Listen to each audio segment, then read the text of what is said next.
আসসালামু আলাইকুম প্রিয় দর্শক, গোপালগঞ্জের ঘটনা নিয়ে এরই মধ্যে নানা ধরনের আলোচনা হচ্ছে, পোস্টমর্টেম হচ্ছে যে এই ঘটনাটা কেন ঘটলো, এই ঘটনাটাকে অ্যাভয়েড করা যেত কি না, অথবা এই ঘটনা কি ঘটানো হয়েছে, কিংবা এই ঘটনার ফলে লাভ হলো কার, এই আলোচনাগুলি কিন্তু হচ্ছে। আমরা যদি ঘটনা প্রবাহের দিকে আরও একবার তাকাই, এরই মধ্যে আমরা দেখেছি এ নিয়ে বিভিন্ন দলের বিভিন্ন জনের প্রতিক্রিয়া। রাষ্ট্র প্রতিক্রিয়া দেখিয়েছে, যারা দায়ী তাদেরকে বিচারের আওতায় আনা হবে। এনসিপির পক্ষ থেকে দেখলাম তারা সরকার এবং প্রশাসনকে দায়ী করেছে যে তারা এর দায় এড়াতে পারে না। এবং রাজনৈতিক দলগুলোর মধ্যে বিএনপিকে দেখলাম, জামাতে ইসলামীকে দেখলাম, তারাও কিন্তু এর জন্য আওয়ামী লীগকে দায়ী করেছে যে আওয়ামী লীগ এই কাজটা কেন করলো, কী সমাচার। একটা জায়গায় আমার একটু বক্তব্য আছে। দেখুন ভাই, আমি তো কোনো দলের সঙ্গে নাই, কাজেই কোনো দলের হয়ে তো আমার কথা বলার কোনো কারণ নাই।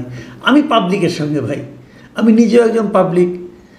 আমার প্রশ্নটা হলো যে সবচেয়ে বড় অপরাধটা কে করেছে সেটা একটু বোঝার চেষ্টা করি আমরা। এনসিপির কি ওখানে যাওয়া উচিত ছিল এই সময়? এনসিপি কি ওই এলাকার এনভায়রনমেন্ট, ওই এলাকার মানুষের মন মানসিকতাকে গুরুত্ব দেবে না? এনসিপিকে ওখানে যে উত্তেজনামূলক কথা, উস্কানিমূলক স্লোগান দেওয়ার দরকার ছিল? এটা একটা প্রশ্ন হতে পারে। প্রশ্ন হতে পারে এনসিপির মধ্যে একটা পার্টি, যে পার্টি ওখানে এসেছে তারা তো বাংলাদেশেরই একটা পার্টি, গোপালগঞ্জ তো বাংলাদেশেরই একটা অংশ। এনসিপি একটা পার্টি, পলিটিক্যাল পার্টি, সে কি তার রাজনৈতিক কর্মকাণ্ড বাংলাদেশের যে কোনো জায়গায় চালাতে পারবে না? তার কথাগুলো আপনার বিপক্ষে যেতে পারে, তাহলে কি আপনি তাকে অ্যাটাক করবেন? এটাও একটা প্রশ্ন।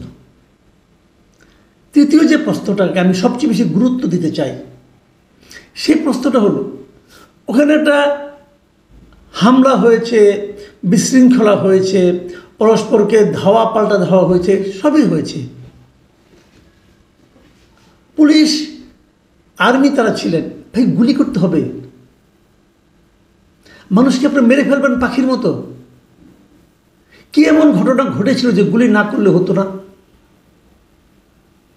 আমরা তো অনেকগুলি ভিডিও দেখলাম, আমি নিজে একটা ভিডিও দেখলাম, আমাকে একজন পাঠিয়েছেন। সেই ভিডিওতে দেখলাম যে আর্মিরা কীভাবে গুলি করছে, টার্গেট করে করে গুলি করছে, এবং যাদেরকে সামনে যদি কেউ দাঁড়িয়ে থাকতো তাদের প্রতি আক্রমণাত্মক ভঙ্গিতে, তাহলে আমি মানতে পারতাম যে আক্রমণ থেকে বাঁচার জন্য তারা গুলি করছে। লোকজন পালিয়ে যাচ্ছে, পেছন থেকে গুলি করছে। এর কি করে বিচার হবে না? হওয়া উচিত না? এটা কেন? এটা কি আপনি পারেন? অথচ এই আর্মির কিন্তু, এই সেনাবাহিনীর কিন্তু আমরা প্রশংসা করেছি গত জুলাই আন্দোলনে। তারা বলেছিল তারা নিরীহ জনগণের উপর বন্দুক চালাবে না, গুলি চালাবে না। তো এখন তো আপনি নিরীহ মানুষকে মারলেন। তাহলে কি আর্মির ক্যারেক্টার চেঞ্জ হয়ে গেছে? অথবা আর্মিকে যারা অর্ডার দেন তাদের মানসিকতা চেঞ্জ হয়ে গেছে? এটা কেন? বলা হচ্ছে অ্যারেস্ট করা হচ্ছে, বিচার করা হবে। তো বিচার তো হত্যার বিচার হবে না? এর আগে আমরা দেখেছি যে মিরপুরে একটা হত্যাকাণ্ড হয়েছে, এরকম একটা মবের মধ্যে কেউ যে মারা গেছে, পুলিশের গুলিতে মারা গেছে, গত জুলাই আন্দোলনে আমরা দেখেছি। একটা হয়তো নেত্রকোনায়, কিশোরগঞ্জে একজন মারা গেছে, এরকম হয়েছে। সেই মামলায় কিন্তু হুকুমের আসামি হিসেবে স্বরাষ্ট্রমন্ত্রীকে রাখা হয়েছে, তৎকালীন প্রধানমন্ত্রীকে রাখা হয়েছে। তো এখন এই যে হত্যাগুলো হলো, এর জন্য আপনি কাকে আসামি করবেন? আচ্ছা, কীভাবে করবেন? মামলাই তো হয়নি, নাকি হয়েছে? হয়েছে কি কোনো মামলা? এই যাদের মারা গেল, ওই ফ্যামিলির মানুষের কি মৃত্যুর প্রতি তাদের কোনো মূল্য নাই? ওই জীবনগুলির কোনো মূল্য নাই? আমি দেখলাম একটা মারা গেছে একজন, তার মা বলতেছে এখন আমার সংসার কিভাবে চলবে? ওই সংসারের দায়িত্ব কি রাষ্ট্র নেবে? অনেকে মারা গেছে যারা নাকি পথচারী ছিল, যারা কোনো রাজনীতির সঙ্গে জড়িত না। সেই হত্যার দায় কে নেবে? আমি তো এখন পর্যন্ত কোনো সরকারি বিবৃতিতে অথবা প্রেস নোটে নিহতদের প্রতি কোনো সমবেদনা দেখলাম না। বরঞ্চ অ্যারেস্ট করা হচ্ছে কাদেরকে? ওই এলাকার মানুষকে। পুলিশ যখন অ্যারেস্ট করবে তারা কী দেখে অ্যারেস্ট করবে? তাদের কাছে কি ভিডিও ফুটেজ দেখে অ্যারেস্ট করবে, নাকি তারা কী দেখে অ্যারেস্ট করবে? কেউ মিছিল করেছে, ওটা আপনি অ্যারেস্ট করতে পারেন। যে মিছিল করবে, যদি কেউ বঙ্গবন্ধুর জন্য মিছিল করেন, বঙ্গবন্ধুর পক্ষে স্লোগান দেন, আপনি তাকে তো আটকাতে পারবেন না। বঙ্গবন্ধুর পক্ষে স্লোগান যে কেউ দিতে পারে, আওয়ামী লীগ না করেও দিতে পারে, পারে নাকি? যে বঙ্গবন্ধু তো আওয়ামী লীগের প্রপার্টি না। যে জিনিসটা আওয়ামী লীগ তাদের প্রপার্টি বানানোর চেষ্টা করেছিল গত 15 বছর, and that was A blunder. এটা তারা উচিত হয়নি, কারণ বঙ্গবন্ধু তাদের প্রপার্টি না, বঙ্গবন্ধু পুরো জাতির প্রপার্টি। তো যদি কেউ পুরো জাতির একটা অংশ হিসাবে তারা বঙ্গবন্ধুর পক্ষে স্লোগান দেয়, সে অপরাধী হয়ে গেল। দেখুন, মিটিং শেষ হওয়ার পরে অনেকের আমরা লাইভ দেখেছি, অনেক সময় সেই লাইভে দেখা গেছে মিটিং শেষ হওয়ার পরে কিন্তু ওখান থেকে স্লোগান দেওয়া হয়েছে, মুজিববাদ মুর্দাবাদ। কেন ওই স্লোগানটা দেওয়া হচ্ছিল? যখন ওই স্লোগানটা দেওয়া হয় তার আগ পর্যন্ত কোনো হামলা হয়েছে? হয়নি তো। দর্শকও ছিল না, মঞ্চে কেবল এনসিপির নেতারা ছিলেন, তারা কথা বলেছেন, শেষ।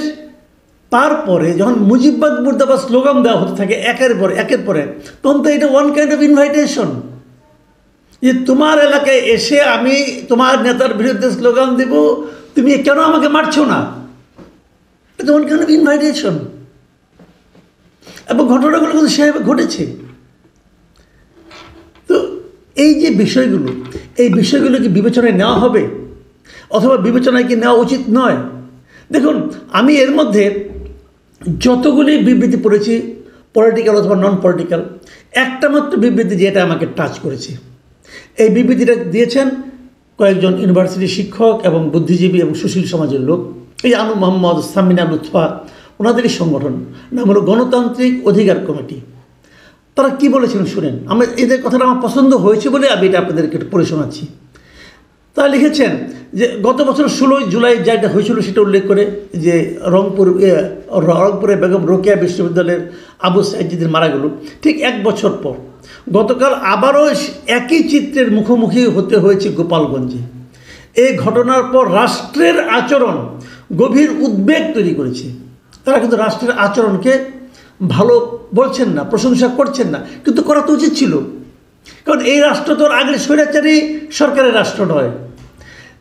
তিনি বলেছেন, মানে ওনাদের বিবৃতিতে বলা হয়েছে যে এনসিপির সমাবেশে হামলার বিষয়ে সরকার ও পুলিশ দ্রুত তদন্তে সক্রিয় হলেও পুলিশের গুলিতে নিহত 4 জনের মৃত্যু নিয়ে এখন পর্যন্ত উচ্চ পর্যায়ে তদন্ত, দায় নির্ধারণ বা ন্যূনতম মানবিক প্রতিক্রিয়া দেখা যায়নি। এই একপাক্ষিকতা শুধু রাষ্ট্রের দায়িত্বহীনতার পরিচয় নয়, এটি নাগরিক জীবনের মর্যাদা ও নিরাপত্তার প্রশ্নেও ভয়াবহ বার্তা বহন করে। যে কথাটা একটু আগে আমি বললাম, যে এই 4 জন কি দেশের নাগরিক নয়?